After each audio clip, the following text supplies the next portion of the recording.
waliin jiraatanii sana booda garuu namni namatti jijjiirama keessattuu dhiironni jechuudha. Dhugaa hedduun gaddi viidiyoo kana keessatti jechuudha. Naa bahi jechaanii ture mana jechuudha. Viidiyoo isaanii tarii muluu dhaggeessuu dandeessani. Mana keessaa naa bahi hanga jedhuunitti akkasumallee arraba hin taane haadha manaa isaa arrabsaa ture jechuudha. Dubartiin kun haadha ijoollee lamaati. Arrabni kun garuu arrabni inni ishee arrabseesuun garuu irraa hin eegamu ture jechuudha. Akkuma beektan Saawudii irraa ka'anii hanga biyyaatti nama waliin turanidha jechuudha. Gin jechi inni afaan isaatii dubbate keessattuu viidiyoo isaanii dhumaa keessatti baay'ee tokko nama gaddisiisaan kana Daawud irraa hin eegu ture jechuudha. Yeroo ammaa kana keessatti namni dhugaa nu jaalata dhuguma jechuun numtuyyuu baay'ee nama gaddisiisa jechuudha. Namni ilmoo lama dubartii ilmoo lama isaaf qabdu sababa piraankitiin namni kana hunda narraa bahii sin barbaadu namni namaan jedhu yoo dura rakkinni keessa isaanii jiraate malee yoo tanaan dura wal lolanii jiraatan malee sababii tanaan namni akkanas nama godha hin jedhu jechuudha. Waan kana caalus piraankii waan garaagaraa warratti hojjetanii turan garuu hanga kan hundee hanga ishee rukutu hin geessisa jedhee ani takka hin yaadu jechuudha. Piraankiin isheen irratti hojjette egaa namni yuutuub hojjetu piraankiin hojjeta piraankiin isaan faada haaraa illee miti jechuudha. Garuu sababii piraankitiin immoo gaafa bultiin namaa diigamu hedduu ulfaata. Ani piraankii bichaa isinatti fakkaatu garuu sababa isaan dura ittiin walolan qabaachuu danda'an natti fakkaata malee jechuudha. Ashama harka fuunee hordoftoota Masiyaarsiituuf jirra jirtu bakka jirteetti nageenya waaqayyoo isiniif haa baay'atu. Guyyaa irraas viidiyoo birootii walitti deebinee jirra. Warroonni chaanala kanaaf haaraa taatas sabiskiraayib gochuun gara maatii kootti dabalama. Warroonni maatii kootis taatanii hordofaa jirtan guddaa galatoomaa isiniin jedha. Egaa viidiyoo har'aa keessatti nuti warri shamarranii waa hedduu waan irraa barachuu qabnu keessaa tokko yoo jiraate viidiyoo kanaadha jechuudha. Daawud namni hin beekne hin jiru akkasumallee Ummu Samiraa namni hin beekne hin jiru jechuudha. Nama kana Saawudii irraa ka'anii waliin turan jechuudha. Jaalalaan waliin turanii biyyatti illee galanii akkasuma jechuudha.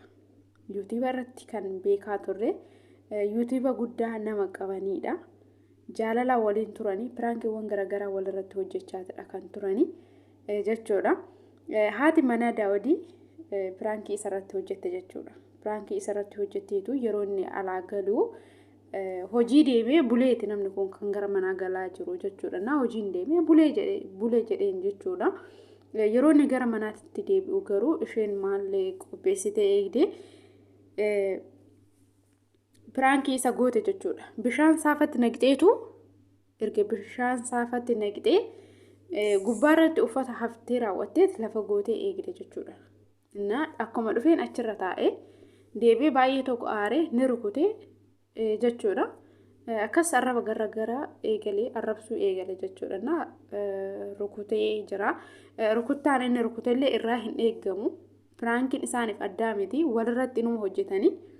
Garuu yoo isaan tanaan dura lola waliin qabaatanii jiraatan yookiin immoo hin beekamu dhiirri keessattuu dubartiin takka gaafa deessee fi ni jijjiirama. Jaalalli isaa hanga duraa san hin ga'u akkuma namoota garaagaraa irratti argaa turre jechuudha. Jaalalli isaanii dura walii qaban osoo isheen ilmoo horatiin waliin qabanii fi gaafa isheen ilmoo horatte baay'ee garaagarummaa qaba jechuudha. Innaa hin rukutee baay'ee tokko ishee addaaffa'aa ture jechuudha. Bishaan waliin hanga isheen bishaan san baattee lafa dhooftutti kan ishee gahee jechuudha rukuteetii namni kun. Dhumarratti sin barbaadu naa bahii jedheen jechuudha mana keessayyuu. Si hin barbaadu naa bahii. Dhugaa waan baay'ee tokko garaa nama nyaatudha jechuudha.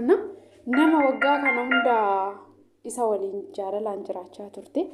Nama ijoollee lama isaaf deessee sababii piraankitiin gaafa bultiin isaanii diigamte hedduu takka garaa nama nyaatte jechuudha. Hedduu tokkollee ulfaata jechuudha.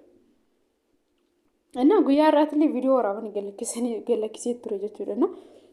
Meeshaa akkuma argaa jirtan bataattanteeti kan deemte. Yaa'u kun iddoo meeshaatiidha. Kanan iskiriishooti irraa kaasee malee kutaa ciisichaa maali bixbixxa gootee deemte jechuudha. Deemichi ishee isa aarsoo osoo hin taane meeshaa akkasitti lafatti gadi kufisantu ishee aarse jechuudha. Dhugaa nama ajaa'ibu dhiironni tokko tokko baay'ee tokko nama gaddisiisan jechuudha. Biyyaansi illee ilmoo dubartii qaba isheerraa. Isheenis obboleettii isaati haadha manaa isaati akkasumallee maal isiniin jedhu Gin sababii piraankitiif jecha bultiin nama gaafa jechuun rakkoon jiraachuu danda'a tarii gidduu isaanii rakkinni jiraachuu danda'a waan irratti wal dhaban qabaachuu danda'ani garuu mootii piraankii bichaan itti hin fakkaatu jechuudha. Har'as mootii erga isheen deemtee booda erga isheen mana baatee booda jechuudha. Isheen gaddisiisoo osoo hin taane meeshaadhaaf dubbachaa ture jechuudha. Meeshaa akkasitti gadi galabbatame sanii meeshaa akkasina jalaa gootee jira. Meeshaa kana jalaa gootee dheedu meeshaa santu isa gaddisiisa jechuudha. Hangana yaadu dhiirri tokko jechuudha. Sammuun isaanii hangana bal'iseetii yaada jechuudha. Silaa piraankiin sun osuma ta'eyyuu gadi lakkifamuu qaba jedheetii ani hin yaadu. Akka nama tokkootti piraankiin isaa walirratti hojjetanii sirrii miti. Tarii isin dadhabeetu inni alaa galaa jira. Piraankiidhaan eeguu hin qabdu ture. Ta'ee mootu hojjette piraankiin isaaniif waan haaraa miti. Erga duraaniitiyyuu piraankii inuu hojjetanii piraankii waan addaa yookiin immoo wanta har'a eegalanii wanta har'a nama aarsu tokko miti. Namni kamiyyuu piraankii walirratti hojjetee wal aarsee deebi'eetu dhiifama wal gaafatee kan walitti fufanidha malee si hin barbaadu narraa deemi hanga jedhutti nama hin geechisu jechuudha. Piraankii tokko namni tokko namarratti hojjetanna.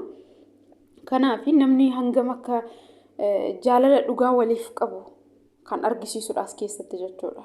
Maaliif rakkinni isaan gidduu dura jiraachuu danda'a. Garuu piraankiin immoo isaaniif sababa ta'e jechuudha. Har'a gana meeshaa lafatti gadi kufeedhaa fi gana meeshaa akkas gootee deemtee mana akkas gootee deemtee kana guffistee deemtee algaa akkas maalii gootee deemtee kan itti dhagahamaa jiruu fi kan irraa dubbachaa jiru waa'ee meeshaati jechuudha. Gaafa dura viidiyoo kaleessa gallakkisan irratti ofii isaatiin narraa deemi jedheen jechuudha. Jechi baalageedhaati ba'aanatu baalagee waliin jiraachuu maal ta'u erga isheen baalagee taate akkamitti hangarraa ishee waliin jiraate akkamitti ilmoo irraa argate baay'ee tokko nama gaddisiisa. Erga dubartiin ilmoo deessee fi hanga tokko gaafa dubartiin ilmoo deessee gara ilmoo ishii sangoortii hanga duroof qaqqabdu sanillee ofiif ta'uu dadhabdii gaafa san inni dubartii biroo dubartii bareedduu gaafa alatti arge isheen mana keessaa tuni nama isatti hin fakkaattu jechuudha dhiirota yeroo baay'ee. Waan hedduu garaa nama nyaatudha isa dhugaa dubbachuudhaa fi jireenya biyya ormaa waliin dabarsanii galanii har'a biyya gaafa waliin galan immootu akkana namaa jechuun baay'ee tokko ulfaatasi baay'ee tokko nama gaddisiisasi namumallee amananiitiyyuu waliin jiraachuun baay'ee tokko ulfaata jechuudha yeroo ammaa kana keessatti eega isaanuu akkas gochuu. Sijamar piraankiin isaan walirratti hojjetanillee waan hangas mara nama dheekkamsiisu miti waan hangas mara ishee rukutullee miti. Rukutee ture jechuudha. Arrabseetillee ture. Jechi inni arraba isheetti baafatellee jechoota sirrii miti jechuudha. Haadha manaa isaa, haadha ijoollee isaa nama kana hunda ogaa kan hunda waliin jiraate har'a piraankiin irratti hojjette ani dadhabeen galee beela'een galee akkas ta'een galee jedheetiyyee nama reebuun dhugaa dubbachuudhaaf baay'ee tokko nama gaddisiisa jechuudha. Sababbii sanii mana ishee gattee deemtee jirti. Meeshaa fudhattee maalidhaa si fayyada. Kana soos fudhattee jiraattee si fayyada. Hanga cabsitu hanga maaloo gootu waan garagaraa irraa dubbate jechuudha. Kan isa gaddisiise deemuu isheetii miti. Anaaf hubadhaa jedha ganaa. Osoo inni ishee rukutu osoo dhageenyu jecha ishee osoo dhagahamu viidiyoo keessatti osuma dhagahamu jecha ishee arrabsaa jiru. Ati baalageedha ati maaloodha jedhee jecha ishee arrabsaa jiru osoo dhagahamu piraankii irratti hojjete malee hin arrabsine waan jenneen nama kana jechuudha. As deebi'eetu anaaf naa hubadhaa. Akka namoonni akka isa deeggaranu inni kan barbaadu jechuudha. Baay'ee tokko ulfaata isa dhugaa dubbachuudhaaf yeroo ammaa kana keessatti eenyumtuyyuu eenyu amanee akka waliin jiraatu jechuudha. Kan hanga kana waliin jiraatee ilmoo lama walirraa argate piraankii takkittiin irratti hojjetamte jedheetii gaafa bultii isaa diigu baay'ee tokko ulfaata jechuudha. Waa hunda caalayyuu ana kan nagaddisiise yoo jiraate meeshaa isheen lafatti bitintinna gootee deemtetu isa gube jechuudha. Akkamitti akkana gootee deemte dubartiin argaa. Miidiyaa irra fidanii kana jechuun miidiyaan bultii nama hin ijaarus wanta arge tokko irraa dubbachuu irraa barachuu ni danda'a malee jechuudha. Namni akka isa deeggaruuf miti garuu waan hedduu nama gaddisiisudha. As keessatti yoon dogongoree dhiifama hanga viidiyoo birootti walitti deebinutti turte.